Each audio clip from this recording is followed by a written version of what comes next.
നമ്മൾ നിസ്സാരമായി തള്ളിക്കളയുന്ന 4 കാര്യങ്ങൾ സൂക്ഷിച്ചാൽ അവന്റെ വീട്ടിൽ ബറക്കത്ത ഒരു കാലത്തും അള്ളാഹു ദാരിദ്ര്യം തരൂല. അള്ളാഹു നമുക്ക് ഈമാൻ നൽകുമാറാകട്ടെ. പറഞ്ഞു തരട്ടെ 4 കാര്യങ്ങൾ. 1 ഇൻഷാ അല്ലാഹ് ചെയ്തൂടെ?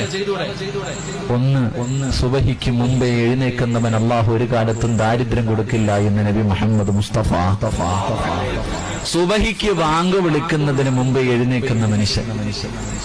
സുബഹിക്ക് എഴുന്നേൽക്കുന്നില്ല, പിന്നല്ലേ മുമ്പ്. മനുഷ്യ സുബഹിക്ക് നേരത്തെ എഴുന്നേൽക്കണം. സുബഹിക്ക് ബാങ്ക് വിളിക്കുന്നതിന് മുമ്പേ എഴുന്നേൽക്കുന്നവൻ അല്ലാഹുവിന് ദാരിദ്ര്യം കൊടുക്കൂല.